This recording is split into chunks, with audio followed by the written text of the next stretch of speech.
안녕하세요 여러분. 귀로 듣는 자주인의 독서교양 백권대학의 송세비입니다. 오늘 2021년 2월 21일 일요일 시간이 오후 5시 49분이 되었습니다. 조금 바빴어요.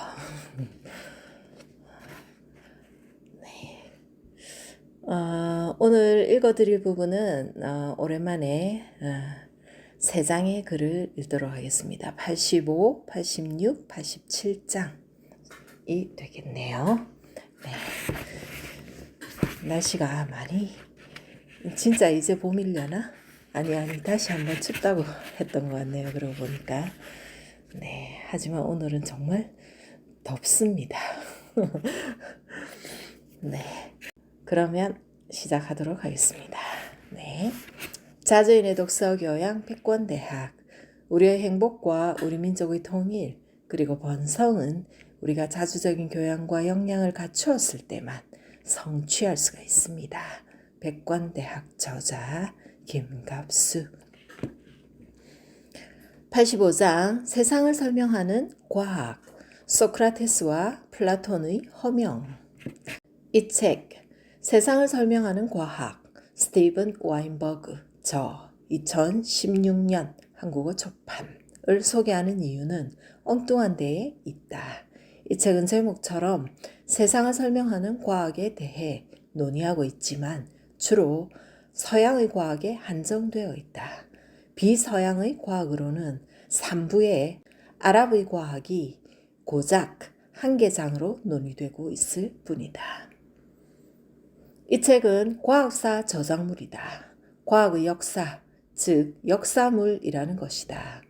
인류가 탄생한 이래 역사는 늘 객관적으로 존재해 왔지만 이것을 기록한 어떠한 역사물도 객관적일 수는 없었다.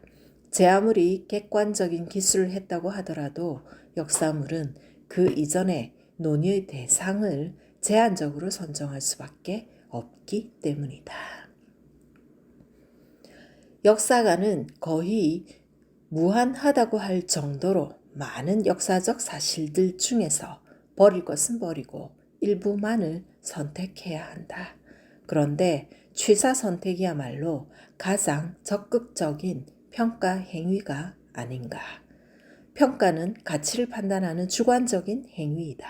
그러므로 모든 역사물은 주관적이라고 해야 한다. 이 책은 고대 그리스부터 중세를 거쳐 근세에 이르기까지의 서구과학을 통시적으로 고찰을 하는 내용을 담고 있다. 하지만 앞서 말했듯이 나는 책의 주요 내용 때문에 권하는 것은 아니다. 와인버그의 가장 탁월한 책으로는 최초의 3분이 있다. 그런데 이것은 이미 소개한 미치오 카쿠의 평행우주, 쇼 캐럴의 현대물리학 등과 중복되는 내용이 많다. 나는 이 100권 시리즈에서 와인버그의 또 다른 책, 최종 이론의 꿈을 포함시켰다. 이 책은 종교와 철학을 통렬하게 비판하는 매우 유익한 내용을 담고 있다. 그러나 지금 소개하고 있는 세상을 설명하는 과학에게 자리를 양보하기 위해 삭제했다.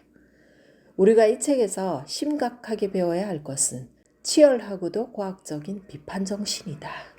책을 읽을 때 비판 정신처럼 중요한 것이 또 어디 있을까?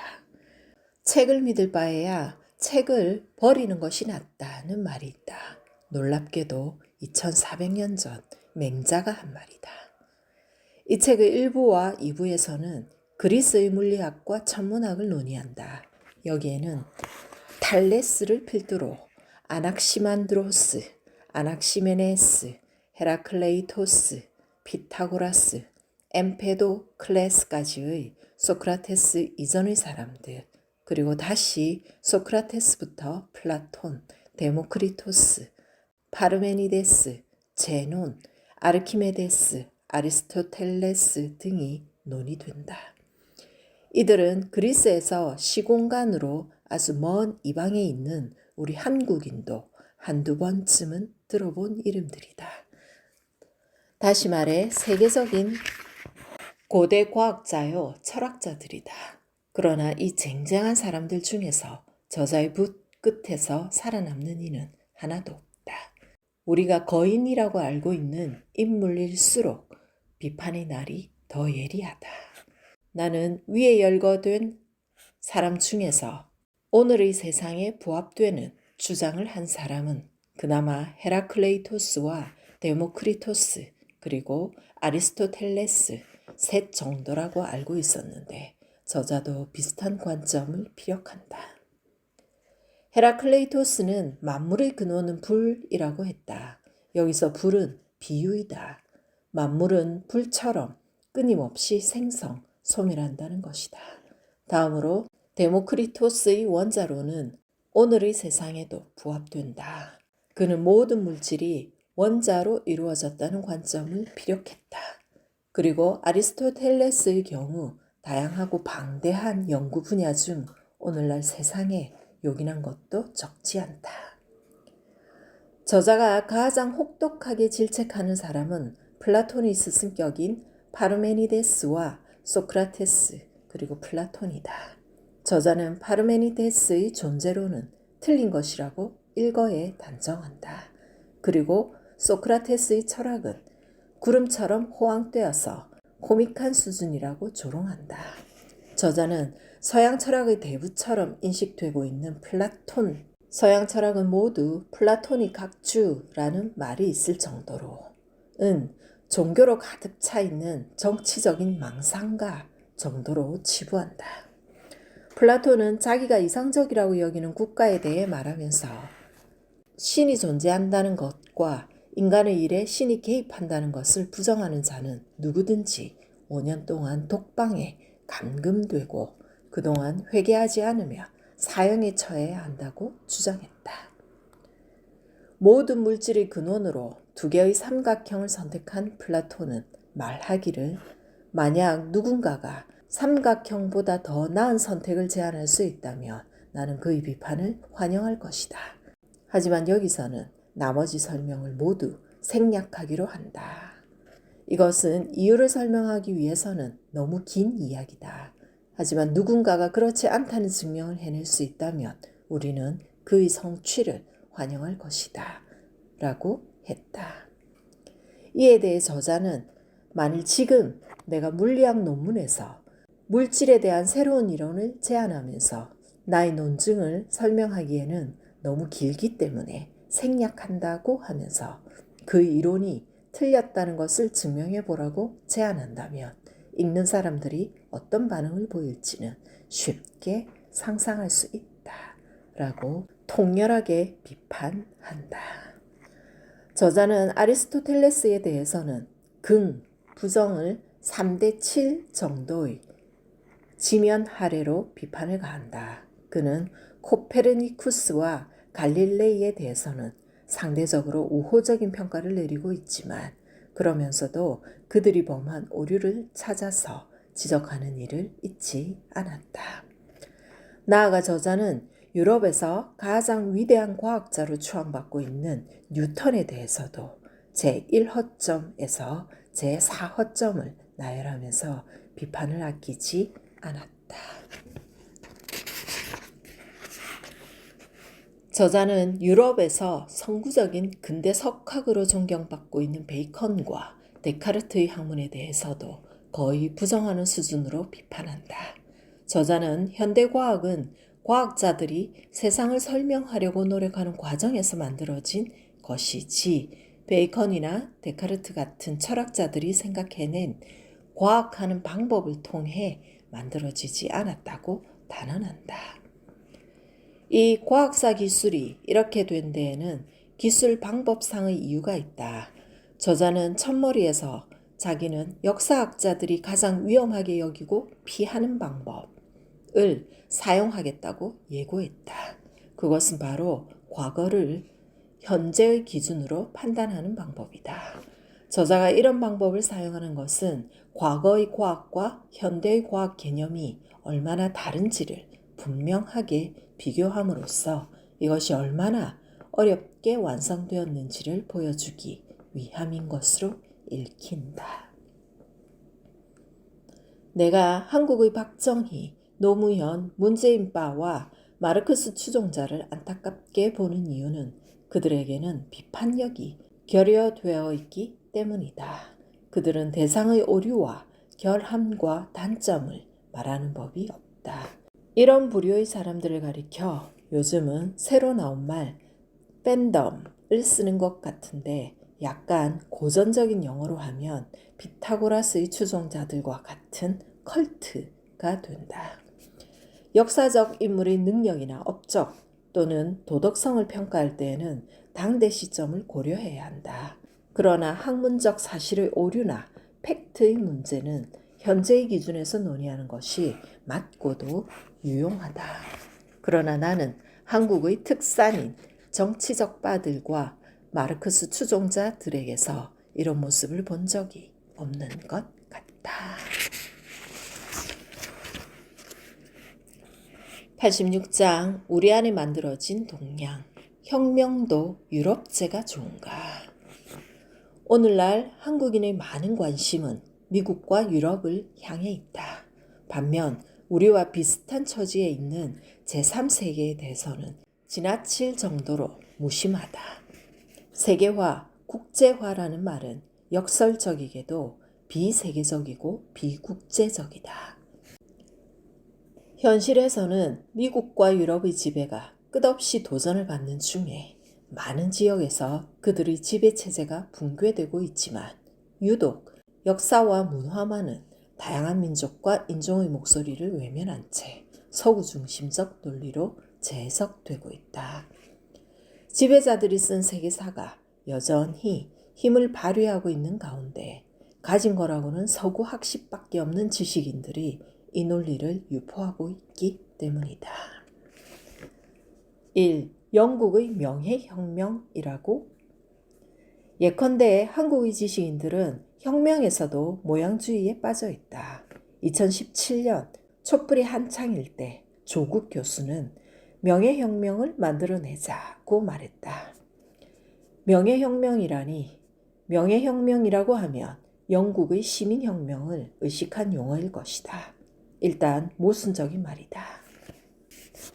17세기 중후반 영국에 시민이라는 것이 있었을까? 있지도 않았을 뿐더러 있었다고 해도 당시 혁명을 일으킨 주체는 시민이 전혀 아니었다. 그 전에 사실 혁명이라는 용어에도 어폐가 있다. 혁명이 아니었기 때문이다. 이에 대해서는 영국인 콘레드 러셀도 이것은 17세기의 유럽 혹은 유럽 아시아에서 보편적으로 나타났던 내전 중의 하나에 불과하다고 말한 바 있다. 주재홍이 쓴 우리 안의 만들어진 동양은 그의 박사 논문인데 세계사 교과서 속의 오리엔탈리즘을 집중 분석하는 책이다.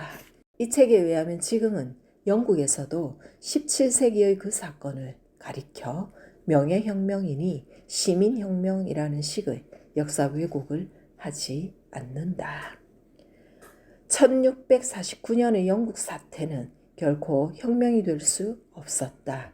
당시 정치적, 사회적 개혁은 전혀 제시되지 않았다. 여기에는 재정 문제가 개입되어 있으며 단지 쿠데타 주도 세력이 의회와 군대의 급진 세력에게 선제 공격을 가했을 뿐이었다. 그래도 1970년대까지는 영국혁명이라는 말을 썼지만 1970년대 이후 영국 사학계를 뒤흔들어 놓은 대논쟁 끝에 영국혁명이라는 말은 사라졌다. 현행 영국 교과서에서 혁명이라는 용어를 채택하고 있는 경우는 한 권도 없다. 그럼에도 한국의 교과서는 영국혁명이라고 되어 있으니 이것은 딱하고 한심한 일이다. 이제 영국인들은 17세기의 그 사건을 가리켜 혁명이라고 하지 않고 영국 내전이라고 부른다. 영국인들도 내전이라고 호칭하는 그 사건을 여전히 한국의 지식인들은 혁명이라고 해주고 그 앞에 명예까지 붙여주고 있으니 이것이야말로 서양을 사모하는 모양주의가 아니고 무엇이랴. 이 프랑스 혁명은 더 멋지다. 프랑스 혁명에서 채택된 인권선언의 제1조는 모든 인간은 자유롭게 평등한 권리를 가지고 태어났다로 되어 있다. 물론 프랑스 혁명에는 영국 내전보다 긍정적인 면이 많았던 게 사실이다. 하지만 이 혁명의 한계와 결함은 인권선언 제1조에서부터 도사리고 있다. 모든 인간은 평등하다고 되어 있는데 이 모든 인간에 여성, 농민, 노동자 등은 포함되지 않았기 때문이다. 이 혁명은 다수의 사회적 약자가 배제된 부르주아 그들만의 잔치였다. 또한 당시 프랑스 사회는 노예제를 포기할 생각이 전혀 없었다. 그들은 식민지 노예를 잃을까 두려워했다. 프랑스 3세기의 자유, 평등, 박애는 백인 남성들에게만 국한된 것이었다. 그럼에도 한국의 지식인들은 프랑스 혁명이 위대하다고 입에 침을 바른다. 그런 지식인일수록 정작 동학과 광주에 대해서는 아는 바가 별로 없다. 동학은 프랑스 혁명보다 혁명적이었고 광주는 파리 코민보다 단연 더 우월한 봉기였다. 한국 지식인들은 유럽의 것을 비판할 줄 모른 채 위선적인 주장만을 되풀이한다. 한국의 대학 교수들은 자기가 유학한 서양의 민주주의를 침이 마를 정도로 칭찬하면서도 자기 주변의 민주주의는 외면한다. 그들은 서양식의 근대 데모크라시 속에 감춰진 억압과 배제의 기작을 지적할 능력이 없다. 모양주의에 침륜되어 있기 때문이다.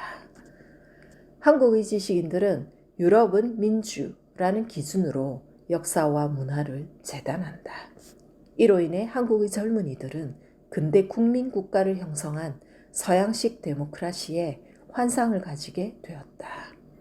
이제 우리는 근대 서양의 데모크라시가 차별하고 배제하고 억압하고 사륙했던 비서구 인종과 민족의 실상을 알아야 한다. 이것을 알지 못하면 차별과 억압과 배제로부터 벗어날 수가 없다. 오늘날 한국 사회에서 서양식 데모크라시에 의해 가장 차별받고 배제되고 억압받는 민중당의 지도부가 자진해서 촛불혁명이라고 말하며 추종하는 것은 21세기 한국에서 벌어지고 있는 희극적 비극이다.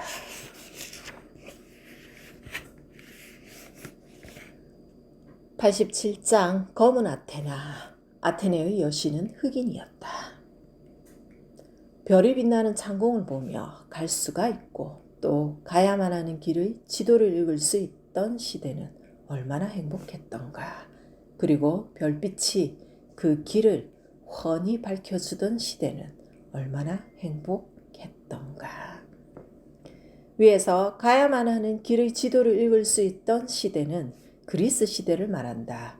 헝가리 출신 마르크스주의자 게오르그 루카치가 쓴 소설의 이론의 첫 문장이다. 이 서문에서 루카치는 그리스 문명을 유럽 문명의 고향으로 말하면서 두 문명의 조화로운 일체성을 예찬했다. 내가 이 글을 읽은 것은 대학생 때였다. 당시 나는 이 아름다운 문장에 약간 감동을 받았다. 다만 처음에 나오는 별이 빛나는 창공에서 별이 있는 밤하늘이 어떻게 창공, 푸른 하늘일 수 있는지 번역에 문제가 있다는 생각은 했다. 아무튼 지금도 이 서문은 미문으로 널리 회자되고 있고 소설의 이론은 한국의 진보주의자들에게 명저로 인식되고 있다. 2000년 프랑크푸르트 국제도서전은 이 소설의 이론의 첫 문장을 낭송하면서 개막되었다고 한다. 내가 유럽 문명의 허구성을 알고 공부하게 된 지는 10여 년밖에 되지 않는다. 하지만 그 사이 한국의 지식계도 많이 밝아져서 이제는 유럽 중심주의가 인종차별과 제국주의 사관과 연결되어 있다고 인식하는 사람이 많아졌다. 그럼에도 유럽 제국주의 사관이 일본 식민 사관의 원조라는 인식까지에는 아직 이르지 못하고 있다. 나는 유럽 중심주의, 모양주의를 극복하지 않고서는 식민 사관에서 벗어날 수 없으며 진정한 자주를 이룰 수 없다는 말을 틈나는 대로 하는 입버릇이 생겼다. 내 글을 읽는 사람들이 지겨워할지도 모르겠다. 그래서 여기 소개하려는 책 블랙 아테나 마틴 버넬은 다른 사람들이 글로 대신하기로 한다. 1. 학문의 또아리튼 가짜 신화 최갑수 서울대 교수 2006년 1월 21일 중앙일보 부자가 되면 족보부터 만든다던가 유럽의 역사 만들기도 그런 혐의가 짙다. 당신이 혹시 학교 시절에 찬란한 유럽 문화사의 뿌리는 고대 그리스 문명이고 로마 시대의 영광을 거쳐 오늘에 이르렀다고 배웠다면 이제 그것을 의심해 볼 때가 됐다. 문제작 블랙 아테나 마틴 버넬의 출연 때문이다. 그 책은 그리스 문명의 뿌리는 아프리카, 아시아 등 동방 문명이라고 폭로한다. 엄연한 이 학술서의 저자는 놀랍게도 유럽인. 주 타격 목표는 유럽 중심주의라는 가짜 신화다. 18세기에 급조된 유럽 중심주의 족보를 들여다봤다.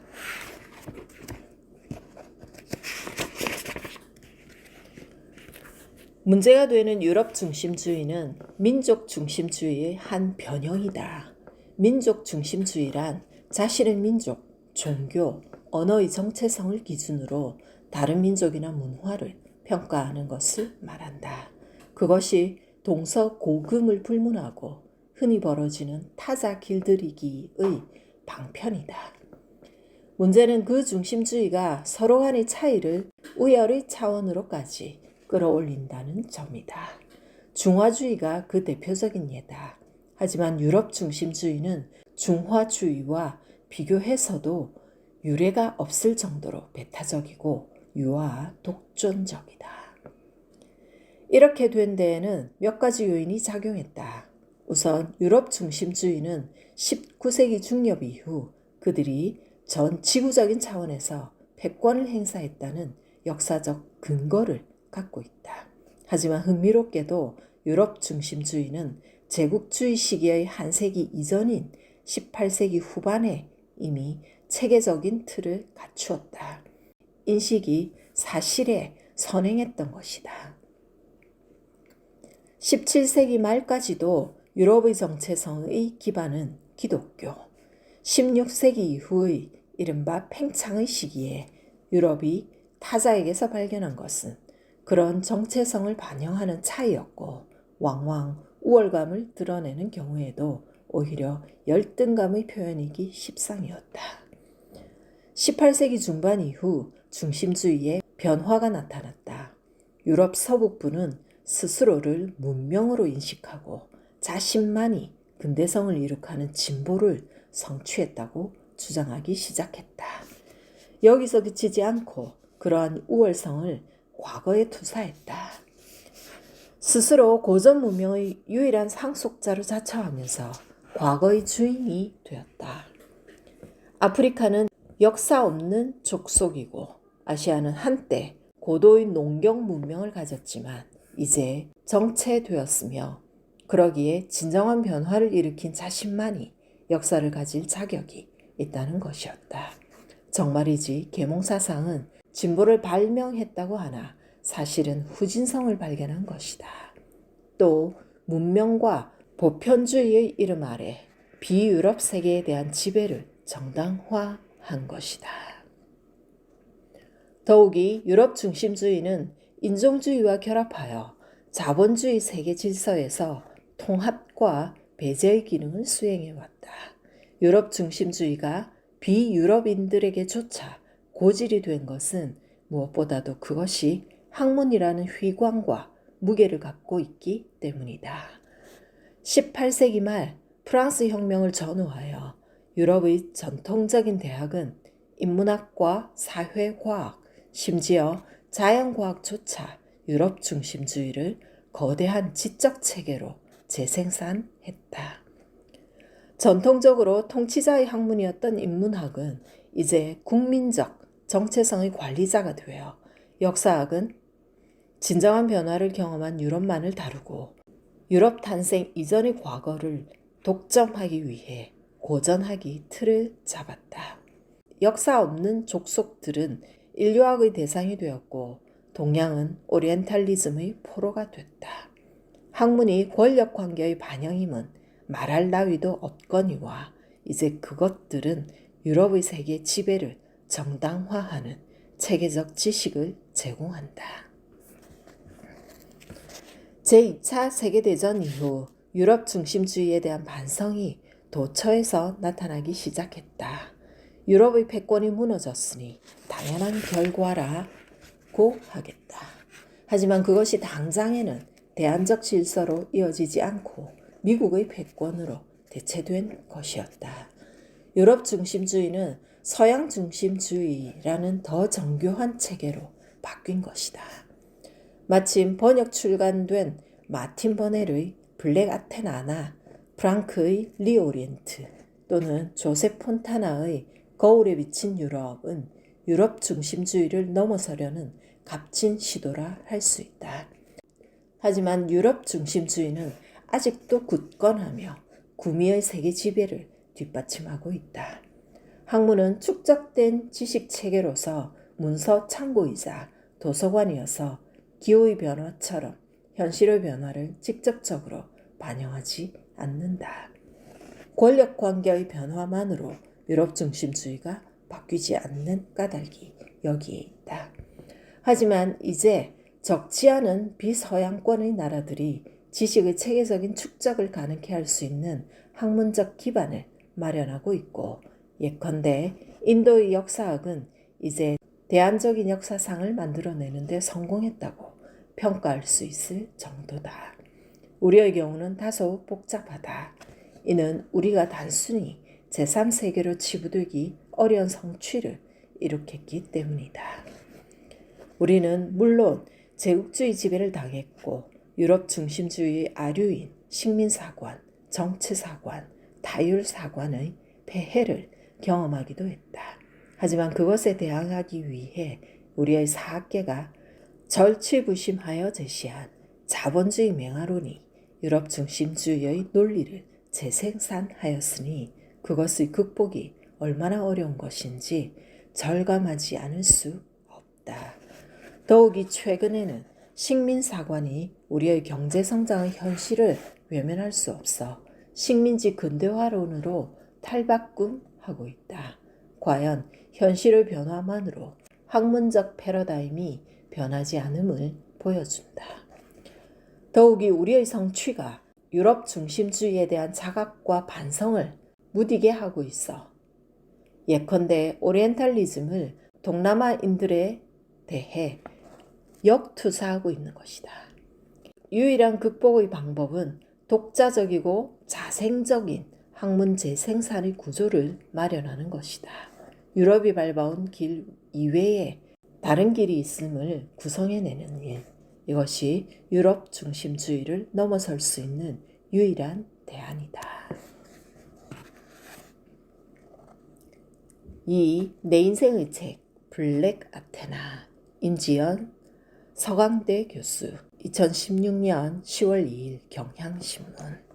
베를린 외곽 포츠담에는 프리드리히 대왕의 여름 궁전이 있다. 독일의 베르사유라고도 불리는 상수시 궁전이다. 이 궁전의 후방 테라스에서는 멀리 그리스 로마의 폐허 유적이 바라다 보인다. 그리스는 물론 로마 제국의 군대가 포츠담까지 온 적이 없으니 그 유적은 물론 가짜다. 고대 그리스 로마의 건축을 모방해 건물을 지은 게 아니라 아예 처음부터 로마 유적의 폐허를 본떠 건물을 지은 것이다.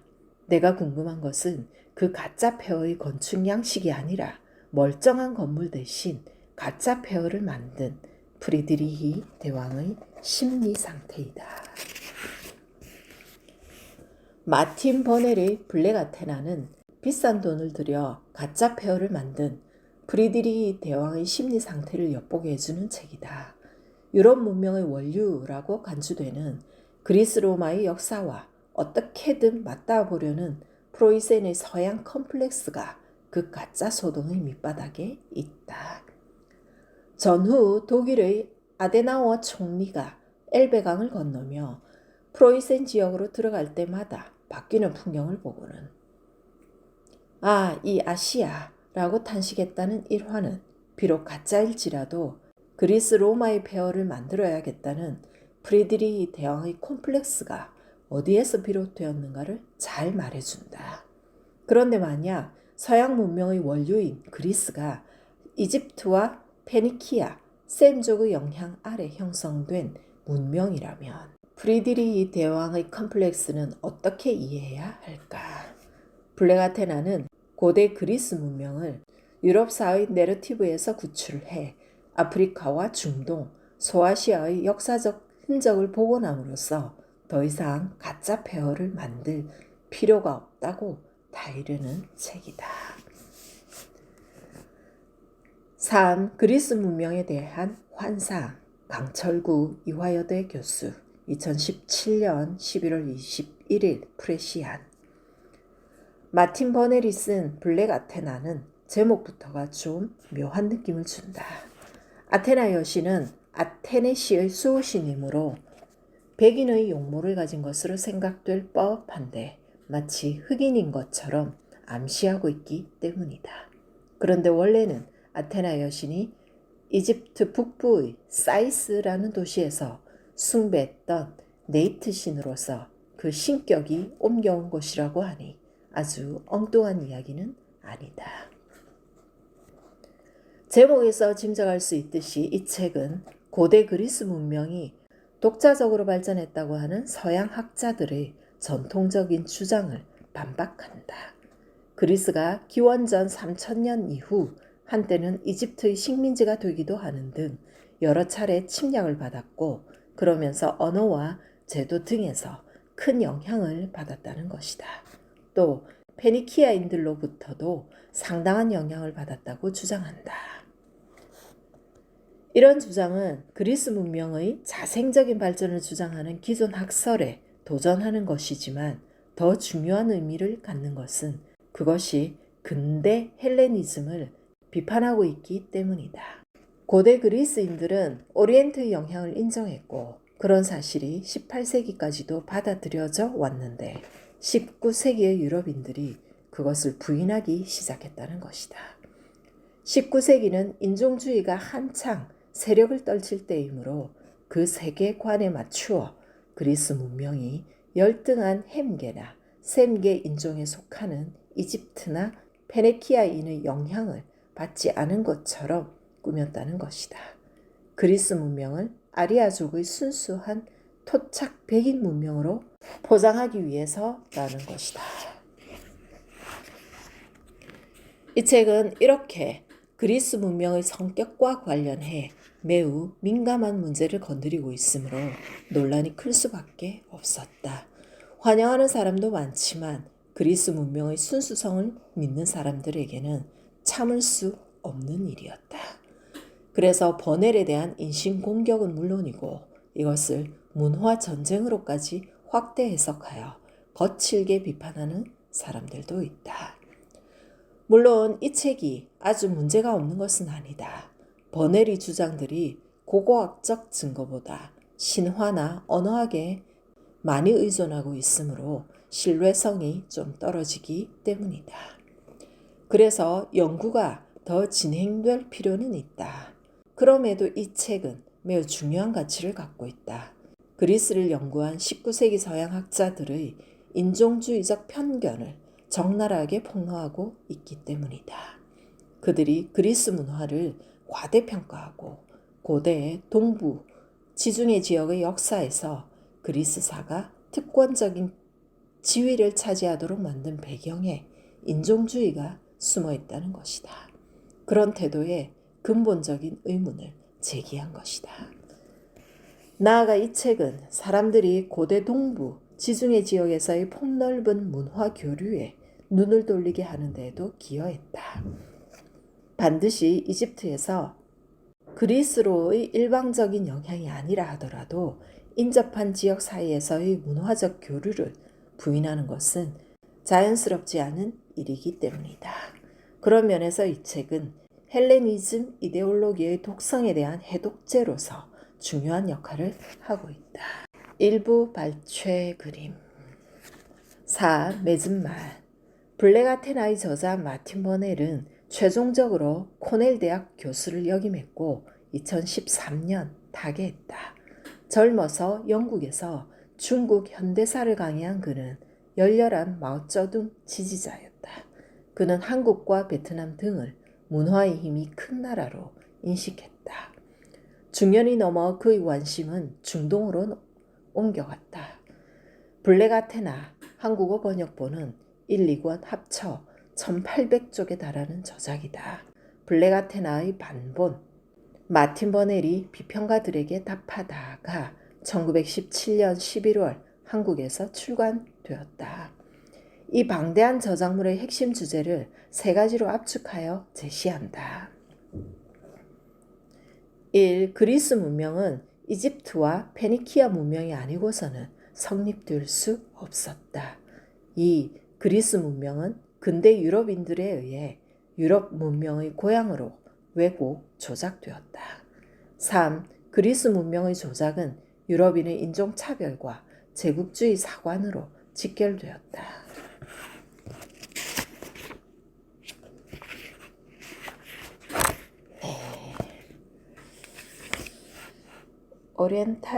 오리엔탈리즘과 관련한 책도 한 권 읽어야 하는데 이로써 오늘 녀석들이 세 장의 글을 다 읽었습니다. 어두워졌네요. 여러분 한 주 잘 지내세요. 저는 또 다음 주에 뵙겠습니다. 안녕히 계세요.